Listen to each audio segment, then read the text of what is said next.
네, 수험생 여러분 그리고 학부모님 안녕하십니까? 무더위가 기승을 부리고 있는데요. 오늘은 고3 학생도 중요하지만 고1, 2 학생 그리고 학부모님께서 미리 알아놓으시면 좋을 대입 전형의 변경 사항과 트렌드 그리고 지도 방법 등에 대해서 안내해 드리는 시간을 갖겠습니다.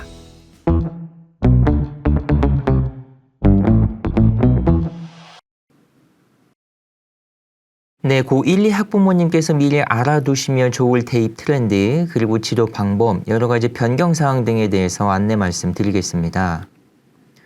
우선 2027과 2028까지 대입 전형의 특징에 대해서 간단하게 말씀드리겠습니다.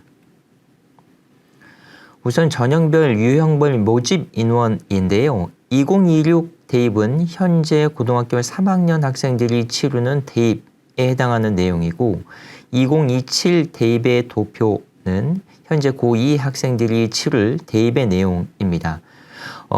두 해 연도에 큰 차이는 없는데요. 양해 모두 두드러지게 나타나는 현상은 파란색 부분, 즉 수시 모집 인원이 많고 주황색 부분, 정시 모집 인원이 상대적으로 적다는 겁니다. 비율로 따지자면 2016 대입 때는 약 79.9% 대 20.1%였다가 2027 대입 때는 80.3% 대 19.7% 정도의 비율을 보이고 있습니다. 굳이 특징을 따지자면 2학년 학생들이 치르게 되는 대입 2027 대입 때는 드디어 수시 모집의 모집 비율이 80%를 넘어섰다. 우리 재학생들이 대입을 준비하는 데 있어서 이제 수시 모집을 결코 무시할 수 없는 반드시 지원을 고려해야만 하는 요소로 확고하게 자리 잡았다 하는 점을 말씀드릴 수 있겠습니다. 수시 모집 중에서 교과 전형과 종합 전형 그리고 정시 모집에서 수능 위주의 전형이 차지하는 비율을 간단하게 정리했습니다. 수시 모집 비율에서 교과 전형이 차지하는 것이 가장 많고 그 다음 종합 전형이 차지하는 비율이 그 다음입니다. 정시 모집에서 수능 위주의 전형이 차지하는 비율이 그 다음으로 가장 적은 비율을 차지하고 있습니다. 2026 대입과 2027 대입이 경향면에서 큰 차이가 없습니다. 이것은 전국적인 면에서 전국에 있는 대학의 모집 인원을 따졌을 때 주로 드러나는 경향이 되겠습니다. 수도권과 비수도권의 내용을 따지면 전국 단위의 모집 인원 비율과는 약간 차이가 많이 나게 됩니다. 수도권에서는 수시 모집의 교과 전형으로 선발하는 비율이 가장 적고 수능 위주의 정시 모집에서 선발하는 비율이 가장 높은 비율을 보이고 있는 반면에 비수도권에서는 교과 전형으로 선발하는 비율이 가장 높고 수능 위주의 전형으로 선발하는 비율이 가장 적은 모습을 보이고 있습니다. 이런 모습은 올해 고3 학생들이 치르는 2026 대입 그리고 고2 학생들이 치르는 2027 대입 역시 큰 변화가 없는 일관된 모습이고 아마도 2028 대입 우리 고1학년 학생들에 해당하는 내용이 있어서도 큰 차이는 없을 것이라고 예측이 됩니다. 자, 고3 학생들의 대입 일정과 고2 학생들의 대입 일정을 우선 비교 정리했습니다. 시기적으로 크게 차이가 있거나 또는 큰 변동 사항이 있거나 하는 점은 없습니다. 수시 모집의 원서 접수에서부터 정시 모집의 합격자 발표에 이르기까지 그리고 그 사이에 끼어 있는 수능 시험과 수능 성적 통지일까지 고3 학생들과 고2 학생들 그리고 앞으로 고1 학생들에 이르기까지 시기별로 거의 큰 변화 없이 9월부터 12월 그리고 그 해를 넘겨서 2월 달까지 이어진다고 봐주시면 좋겠습니다. 수시 모집에서 학생부 교과 전형의 특징을 간단히 말씀드리겠습니다. 무엇보다도 교과 내신 성적이 가장 중요하죠. 큰 차이가 있다면 현재 고2, 고3 학생들은 9등급제 체제에 적용을 받는다면 고1 학생들부터는 5등급제 체제로 변화된다는 것입니다. 이에 따라서 당연히 교과 산출 방식도 대학별로 달라질 것이고 그것이 각 수험생들에게 미치는 영향 또한 유불리 또한 각각 다르게 나타날 것입니다. 학생부 교과 전형이지만 서류, 즉 학교생활기록부에 있는 여러 가지의 내용들을 종합적으로 평가하는 대학들도 이렇게 점점 늘어나고 있습니다. 건국대, 경희대 등등을 비롯한 서울의 주요 대학들, 학생들의 선호도가 높은 대학들 위주로 학생부 교과 전형에서도 교과 성적뿐만이 아니라 학교생활기록부에 나와 있는 여러 가지 내용들을 종합적으로 평가하고자 하는 대학들이 점점 늘어나고 있습니다.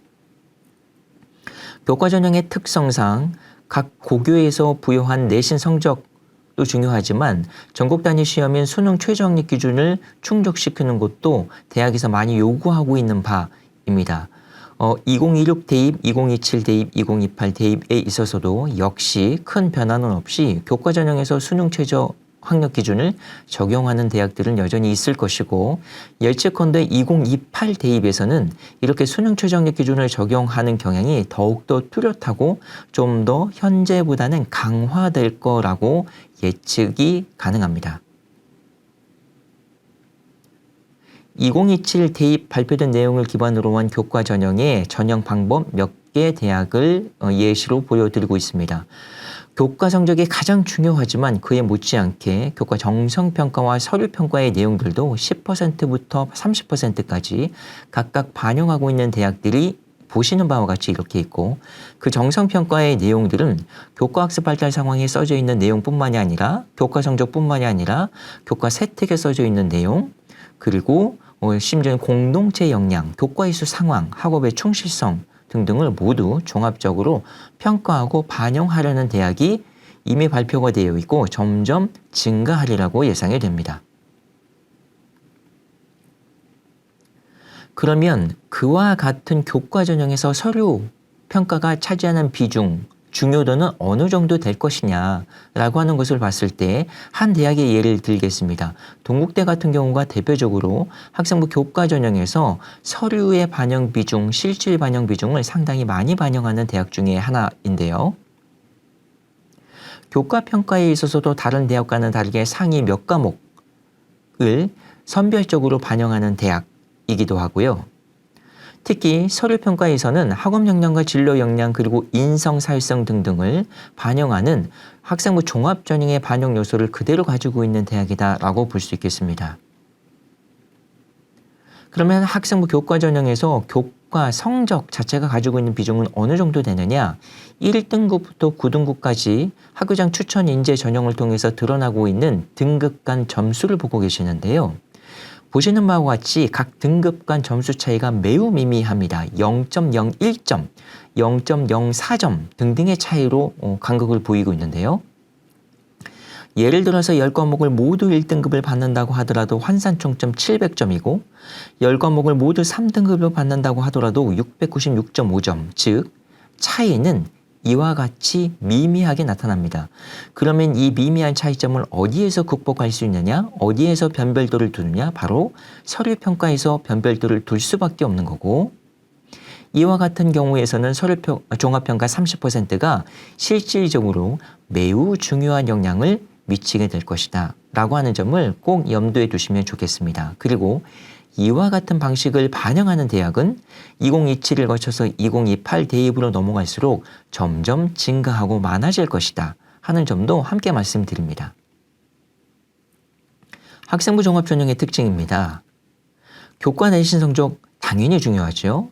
더불어 학교 내에서 어떤 활동들을 관심 가지고 활동했는지를 종합적으로 정성평가하는 것이 바로 학생부 종합전형이고 거기에서는 교과 외 활동과 함께 계속해서 강조되고 있고 중요하다고 언급되고 있는 과목 선택의 중요도가 점점 더 늘어날 것으로 예측이 됩니다. 학생부 종합전형임에도 불구하고 수능 최저학력 기준을 요구하는 일부 대학들이 있는데요. 이런 대학들 역시 고등학교 1학년 학생들의 내신 평가 제도가 5등급으로 단순화되면서 전국 단위 시험인 수능 최저학력 기준이 강화되고 이러한 기준의 요건들을 점점 요구하는 대학들이 많아질 것으로 예측이 되고 예상이 됩니다. 학생부 종합전형의 특징은 단계형이 있고요. 이 단계형에서는 2단계에서 면접의 기회를 부여한다는 것이 특징입니다. 보시는 바와 같은 이런 대학이 있습니다. 반면에 일괄형이 있는데요. 1단계에서 서류와 면접을 한꺼번에 실시하는 대학, 이런 대학이 있습니다. 두 전형 모두 면접이 굉장히 중요한 영향을 차지하고 있다라고 하는 것이고요. 반면에 면접을 실시하지 않고 학교 생활 기록부를 정성적으로 종합평가만 하는 대학들이 있습니다.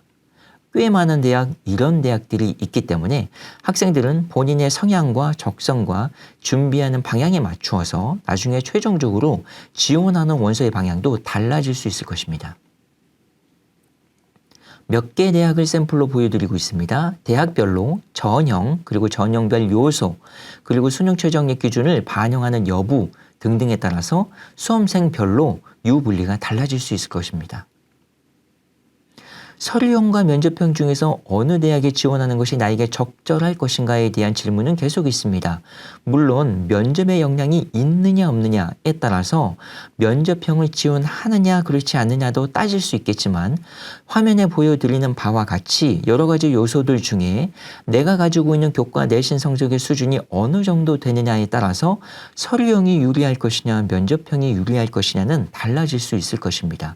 몇 개 대학을 샘플로 보여드리기는 했지만 물론 대학별로, 모집 단위별로, 그리고 연도별로 결과값은 다르게 나타날 수 있지만 일반적으로, 이론적으로 매해 꾸준히 일반적으로 나타나는 경향 중에 하나는 서류형에 비해서 면접형이 합격자 그리고 최종 등록자의 교과 성적 분포가 비교적 넓게 분포합니다.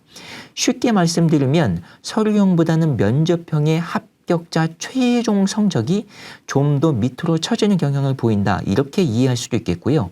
좀 더 정확하게 말씀을 드리면 면접형으로 합격하고 최종 등록하는 학생들의 교과 성적 분포가 높은 수준에서 보다 좀 낮은 수준까지 서류형에 비해 좀 더 넓게 분포한다 라고 하는 모습들을 확인하실 수 있습니다.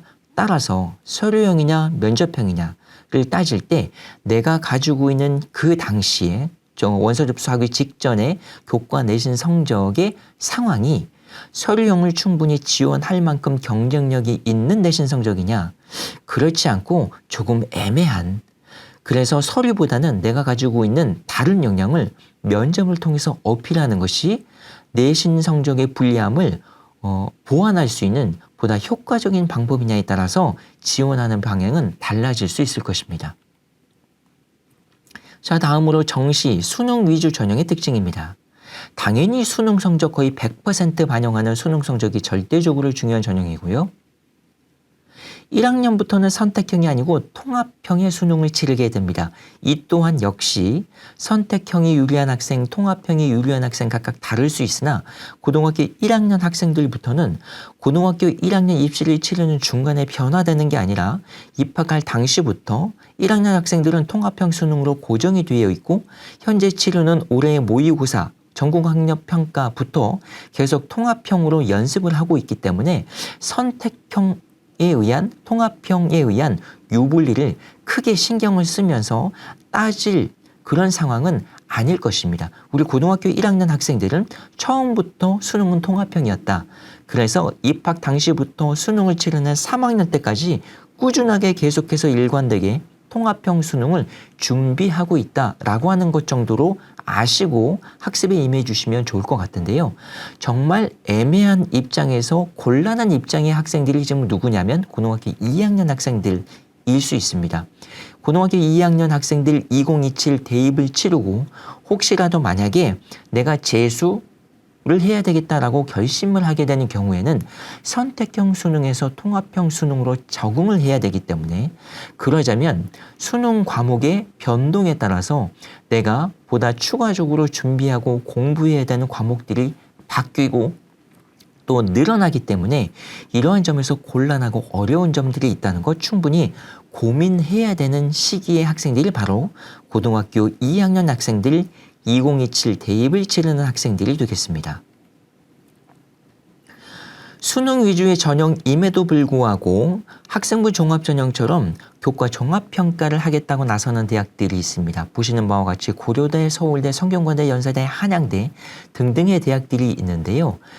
이 대학들 선택형에서 통합형으로 수능이 바뀌면서 수능 체제의 부족한 부분을 학교 생활을 어떻게 했지? 학교 생활 기록부에 무엇이 어떤 내용이 써져 있지? 라고 하는 것으로 보완하고자 하는 의도를 가진 대학들입니다. 이런 대학들 2027 대입과 2028 대입을 거치면서 더욱더 증가하리라고 예측이 됩니다. 수능 위주의 전형, 지금까지는 수능 성적 좋은 학생이 가장 절대적으로 유리한 위치를 차지했습니다. 그러나 시간이 지날수록 학생부 반영하는 대학은 점점 늘어날 것이고요. 보시는 바와 같이 이런 대학들이 2027 치르는 대입에서도 역시 수능 위주의 정시 모집에서 이렇게 교과평가, 학생부 종합평가 하겠다라고 나서는 대학들입니다. 대학 수학능력 시험의 체계를 고1 학생들이 치르는 과목과 고2, 3 학생들이 치르는 과목을 서로 비교해 봤습니다. 간단히 보시면 파란색과 빨간색으로 표시가 되어 있는데 큰 차이점은 뭐냐? 아까 앞서서 말씀드린 바와 같이 공통수능이 아니라 선택수능이 아니라 공통수능의 차이가 있다는 점입니다. 그래서 고등학교 1학년 학생들이 치르는 수능에서는 선택 과목이 사라지게 되고 모든 학생들이 국어, 수학, 영어, 한국사, 탐구 에 이르기까지 공통된 동일한 문항을 가지고 평가를 받는다라고 하는 점을 이해하시면 되겠습니다. 그러면 통합형 수능으로 어떤 문제를 어떻게 내겠다는 것이냐. 많은 궁금증이 있었기 때문에 얼마 전 한국교육과정평가원에서 예시문항을 발표한 바 있습니다. 가장 관심을 끌었던 것이 통합사회와 통합과학의 예시문항이었는데요. 보시는 바와 같이 통합사회의 예시문항을 보시면 이와 같이 글과 지도를 함께 제시하고 있습니다.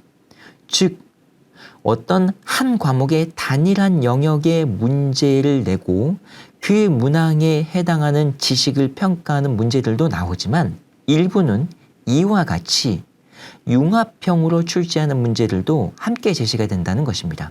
그래서 제시문과 도표와 지도가 결합되고 보시는 예시와 같이 역사에 대한 지식과 지리에 대한 지식을 통합적으로 함께 물어보는 문제들도 난이도에 따라서 나타날 수 있는 문항이 바로 2028 대입에서 치르는 수능 통합사회의 문항이 되겠습니다. 통합과학의 예시문항도 공개를 했는데요. 역시 마찬가지로 영역별로 과목별로 단독문항 위주로 출제가 되기는 하지만 이 역시 통합사회와 마찬가지로 난이도 조절을 위해서는 통합형 문항도 출제되는 경우들이 있을 것입니다. 보시는 바와 같이 지구과학과 화학과 물리의 내용을 모두 이해하고 그것을 통합형으로 이해한 후에 문항을 풀 수 있는 이런 문제들도 함께 제시될 수 있다는 것을 교육과정평가원에서 예시문항을 통해서 제시했습니다. 따라서 우리 학생들은 이제는 앞으로 공부하는 경향이 수학만 또는 사회만, 사회 중에서도 어느 한 과목만, 과학 중에서도 어느 한 과목만 이렇게 분리되고 분절되게 이해하는 것이 아니라 사회와 과학을 넘나들며 사회과 내에서 과학과 내에서 여러 과목들을 서로 넘나들며 통합적으로 통섭적으로 융합적으로 평소 수업 때 이해하고 적용하고 적응하려는 노력이 함께 병행되면 더 도움이 될 것입니다. 학생들이 치르는 대입 수능의 성적표를 예시로 보여드렸습니다.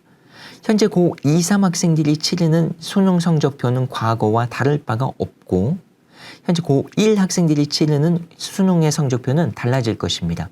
폼은 비슷하지만 달라지는 것은 이제 수학과 국어와 탐구에 있어서 선택 과목명 기재가 사라지고 모든 학생들이 공통된 수학과 국어와 그리고 탐구의 과목을 치르게 된다라고 하는 것을 이해해 주시면 되겠습니다.